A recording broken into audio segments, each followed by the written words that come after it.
दोस्तों, एक महिला एसपी के पास में एक ही गांव से बहुत सारे शिकायत पत्र जा रहे थे और उन शिकायत पत्र में केवल सबकी एक ही बात लिखी थी कि हमारे गांव में जो भी लड़की जवान होती है वह प्रेग्नेंट हो जाती है। ना जाने क्यों हो जाती है। ना तो हमारी उस लड़की का किसी के साथ अफेयर चल रहा है, ना वह शादीशुदा है, कोई भी हमारे घर आता जाता भी नहीं है, लेकिन ना जाने क्यों लड़कियां प्रेग्नेंट हो रही हैं। ये बात सुनकर के महिला एसपी बड़ी परेशान हो जाती हैं और अचंभे में पड़ जाती हैं कि आखिर ऐसे कैसे हो सकता है। और जाहिर सी बात है, जब कोई लड़की किसी व्यक्ति से बोलती नहीं है और वह अनमैरिड है, फिर वह प्रेग्नेंट कैसे हो जाती है। यह विचार करके वह मैडम बहुत बड़ा एक्शन लेती हैं और उसी गांव में जाकर के उस बात की इंक्वायरी करती हैं कि आखिर यह लड़कियां कैसे प्रेग्नेंट होती हैं। फिर वह हकीकत क्या निकलती है और वह लड़कियां कैसे प्रेग्नेंट होती हैं, ये पूरी सच्चाई इस वीडियो के माध्यम से जानने का प्रयास करेंगे। दोस्तों, आज की जो सच्ची कहानी मैं आपको सुनाने के लिए जा रहा हूं, यह कहानी बहुत ही इंटरेस्टिंग है। यह कहानी सुनेंगे तो आप भी हैरत में पड़ जाएंगे और सोचने पर मजबूर हो जाएंगे कि आखिर ऐसे कैसे हो सकता है और कुंवारी लड़की बिना किसी प्रेमी के साथ रहे या बिना पति के साथ रहे प्रेग्नेंट कैसे हो सकती है। तो आइए जान लेते हैं इस कहानी के माध्यम से। दोस्तों, ये सच्ची कहानी मध्य प्रदेश की है। मध्य प्रदेश में एक थाना पड़ता है हीमपुर। हीमपुर थाना में एक गांव पड़ता है हरिदासपुर। हरिदासपुर छोटा सा गांव है। उस गांव में जो लड़की जवान होती थी और वो प्रेग्नेंट हो जाती थी, इस बात को लेकर के बहुत लोग परेशान रहने लगे। उसी गांव में बहुत ज्यादा चौकसी रहने लगी। सभी लोग अपनी अपनी लड़कियों पर इतनी बड़ी कड़ी नजर रखने लगे थे कि रात दिन वह अपनी लड़कियों की ही विषय में सोचते रहते थे।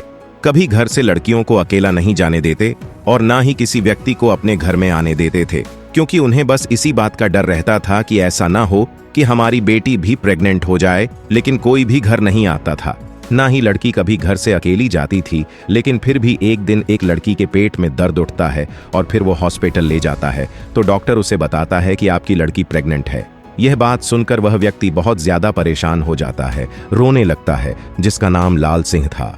अब यह इस बात में खो जाता है कि आखिर अब मैं समाज को क्या मुंह दिखाऊंगा, लोगों से क्या कहूंगा। मेरी लड़की गलत भी नहीं है और मेरे घर कोई आता जाता भी नहीं है। मैं हर समय अपनी लड़की के साथ रहता हूं, फिर ऐसे कैसे हो गया। फिर वह अपनी लड़की से पूछता है, बेटी, क्या तुम किसी व्यक्ति से बोलती हो? कोई तुम्हारा प्रेमी है, किसी से तुम्हारा अफेयर चल रहा है?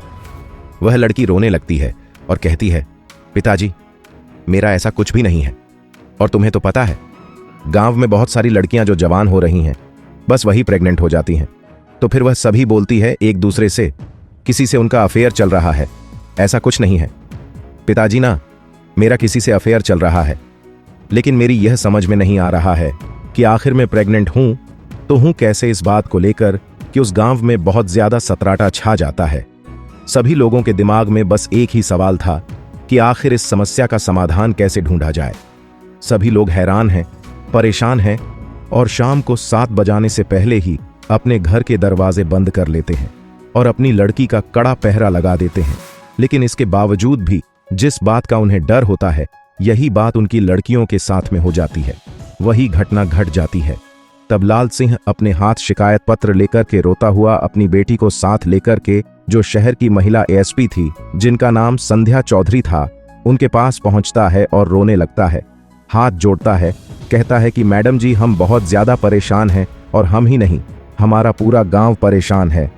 हरिदासपुर, क्योंकि उसमें जो भी जवान लड़की होती है वह प्रेग्नेंट हो जाती है। आखिर सभी लोग इस बात को लेकर के बहुत ज्यादा हैरान हैं। सभी लोग अपनी लड़कियों पर कड़ा पहरा रखते हैं, कड़ी नजर रखते हैं, कभी घर से बाहर नहीं जाने देते। जब सोती है लड़कियां तो हम इधर उधर चारपाई डाल करके सोते हैं, लेकिन फिर भी ना जाने हमारी लड़कियां क्यों प्रेग्नेंट हो जाती हैं। यह बात सुनकर के वह महिला एएसपी बड़े हैरत में पड़ जाती हैं। एक बार तो उन्हें हंसी भी आती है और फिर एक बार को उन्हें गुस्सा भी आता है और कहने लगती है, क्या तुम पागल तो नहीं हो गए हो? भला कोई भी लड़की बिना पुरुष के संबंध बनाने से प्रेग्नेंट कैसे हो सकती है? और तुम बेवकूफ वाली बातें कर रहे हो। तुम्हारी लड़की का किसी ना किसी के साथ अफेयर चला होगा या फिर किसी के साथ नाजायज उसके संबंध होंगे। तब वह लाल सिंह हाथ जोड़ता है और कहता है, मैडम जी, इसमें मेरी ही बेटी नहीं है। इसमें गांव में ना जाने कितनी लड़कियां ऐसी हैं जो जवानी में कदम रखती हैं और वह प्रेग्नेंट हो जाती है। यह बात बिल्कुल सत्य है। मेरी अकेली बेटी नहीं है, गांव में 10 जो बिना शादी के प्रेग्नेंट हैं।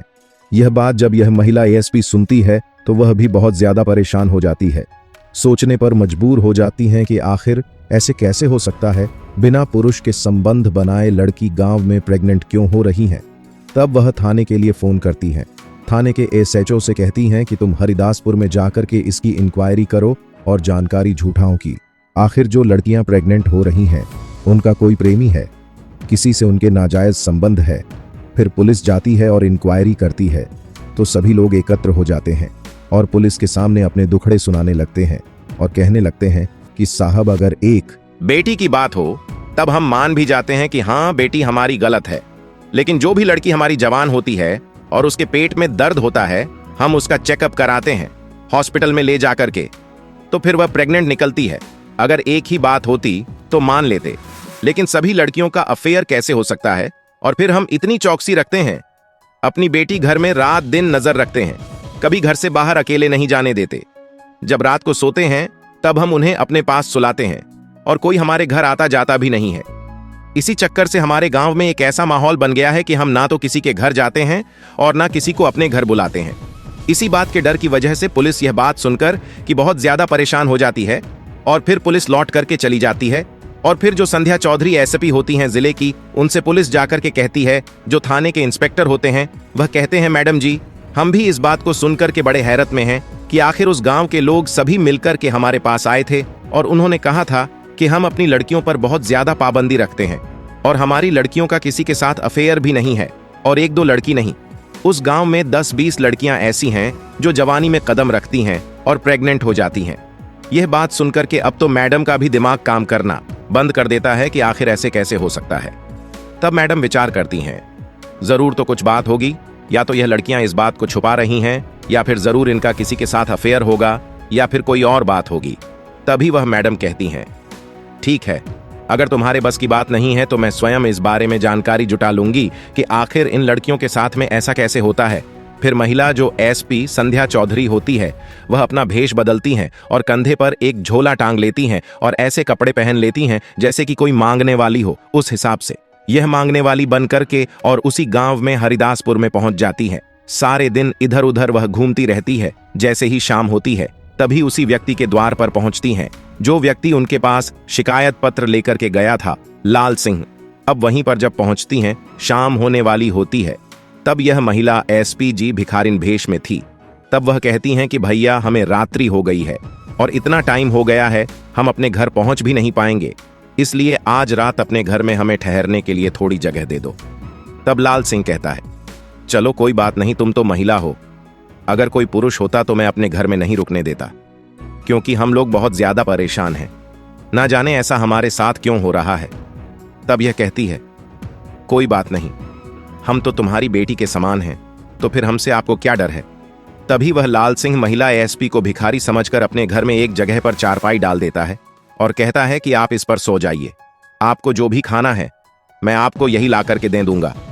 अब लाल सिंह उस महिला के लिए ला करके खाने में कुछ देता है, रोटी पानी, और वह खाती हैं। खाने के बाद में यह गेट के पास ही उस चारपाई पर लेट जाती हैं और लाल सिंह अपनी लड़कियों को लेकर के घर के अंदर जाकर के लेट जाता है।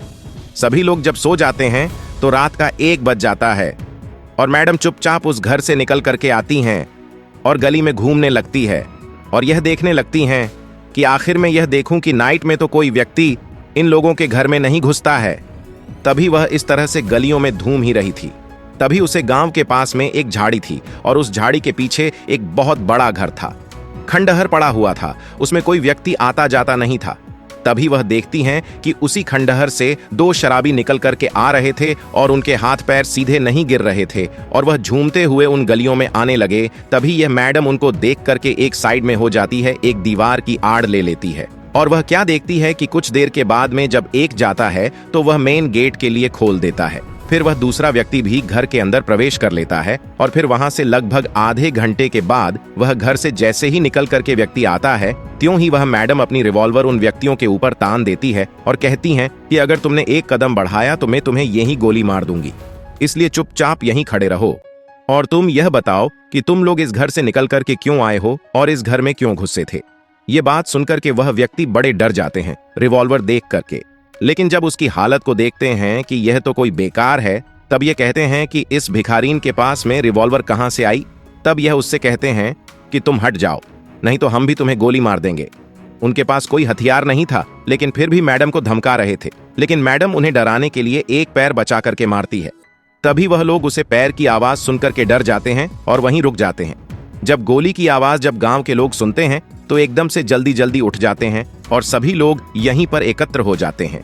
जिस जगह पर वह मैडम उन शराबियों के ऊपर रिवॉल्वर ताने खड़ी थी, जब उधर से लाल सिंह निकल करके आता है और देखता है कि अरे ये तो मैडम मेरे घर में रुकी हुई थी, इनके लिए मैंने खाना खिलाया, चारपाई पर लेटा रहा था, लेकिन इनके हाथ में रिवॉल्वर कहां से आई। तब वह कहती हैं कि इन लोगों को पकड़ो गांव वालों से। तब वह गांव वाले सभी एकजुट करके आते हैं और दोनों लोगों को पकड़ लेते हैं। फिर मैडम थाने के लिए फोन करती है और फिर वहां से कई थानों की पुलिस वहां पर आ जाती है और उन शराबियों को गिरफ्तार कर लेती हैं। फिर मैडम कहती हैं कि मैं कोई भिखारी नहीं हूं, ना ही कोई भीख मांगने वाली थी। यह लाल सिंह मेरे पास शिकायत लेकर के गए थे और सभी गांव की शिकायतें मेरे पास जा रही थीं कि आखिर तुम्हारे गांव में जो जवान लड़कियां हैं वह प्रेग्नेंट हो जाती हैं, तो इसीलिए मैं भेष बदल करके आई थी तुम्हारे गांव में, और यह देखने के लिए कि आखिर तुम लोगों को पता नहीं चलता कि तुम्हारी लड़की के साथ में गलत काम कौन करता है। बस इसी इंक्वायरी के लिए मैं भिखारिन बन के आई थी। कहते हैं कि मैडम ने बड़ा अच्छा काम किया जो हमारे गांव में इन शराबियों को पकड़ा, लेकिन इस बात का खुलासा नहीं हो पाया था कि आखिर यह शराबी क्यों घर में घुसे थे। तब वह थाने लेकर के जाते हैं और थाने ले जाने के बाद में उनसे फिर पूछताछ की जाती है। पहले तो वह कुछ बताते नहीं हैं। जब पुलिस अपने हथकंडे से जब पूछती है कि आखिर यह बताओ कि तुम रात्रि के 1 बजे उस घर में क्यों घुसे थे, तब वो टूट जाते हैं पुलिस की मार की वजह से और रोने लगते हैं और गिड़गिड़ाने लगते हैं। कहते हैं कि मैडम जी, हम बस यही काम करते हैं जब दारू पी करके आते हैं दोनों लोग और फिर लोगों के घर में घुस जाते हैं और जिसकी भी जवान लड़की देखते हैं वह लोग अपने बीच में आकर लड़की को सुलाते हैं। फिर भी हम उस लड़की के मुंहों पर और इन सभी के मुंहों पर एक ऐसा स्प्रे को मार देते हैं कि यह लोग गहरी नींद में सो जाते हैं। इन्हें पता भी नहीं चलता और उस लड़की को भी पता नहीं चलता। फिर हम उस लड़की को उनके बीच से उठा करके दूसरी जगह ले जाते हैं और उनके साथ में शारीरिक संबंध बनाते हैं। फिर इस लड़की को उसी जगह पर लिटाकर हम वहां से निकल करके चले जाते हैं और हमारा यह रोज का क्रम बन गया है। आज इस घर में तो कल उस घर में, तो कल उस घर में। इस प्रकार से जब हम दोनों लोग इन लड़कियों के साथ शारीरिक संबंध बनाते हैं, इसी बीच यह लड़कियां प्रेग्नेंट हो जाती हैं। यह बात जब महिला एएसपी सुनती है तो फिर उनके तोते उड़ जाते हैं। सोचने लगती है कि यह लोग पूरे गांव की लड़कियों के साथ में ऐसा कर रहे हैं और किसी को भी पता नहीं है, किसी को भनक नहीं है इनके बारे में। अब ये बहुत ज्यादा टेंशन में पड़ जाती हैं। फिर लाल सिंह को बुलाती हैं और कहती हैं कि तुम तो यह कह रहे थे कि हमारी लड़की के साथ किसी पुरुष ने कुछ नहीं किया है। उनसे पूछो, ये तुम्हारी लड़की के साथ में दोनों लोग शारीरिक संबंध बना करके गए थे और इन्हीं के द्वारा तुम्हारी लड़की प्रेग्नेंट हुई है।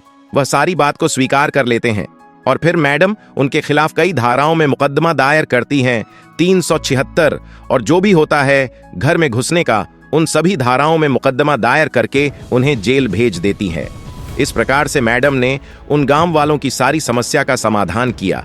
जब गांव वालों को इस बारे में पता चलता है तो वह बड़े खुश होते हैं और खुश होने के बाद मैडम की बड़ी तारीफ करते हैं और मैडम भी इस बात से निश्चिंत हो जाती हैं कि ऐसा तो हो ही नहीं सकता कि कोई पुरुष अगर ना बोले और लड़की प्रेग्नेंट हो जाए। तो साथियों, मैडम ने इस प्रकार से एक भिखारिन का भेष बनाकर के रात्रि में बाहर रुक करके और गांव की सारी समस्या का समाधान किया।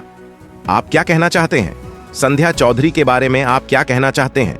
उन दोनों शराबी युवकों के बारे में आपकी जो भी राय है कमेंट बॉक्स में लिखकर हमें बताएं, लोगों के साथ शेयर कर सकते हैं।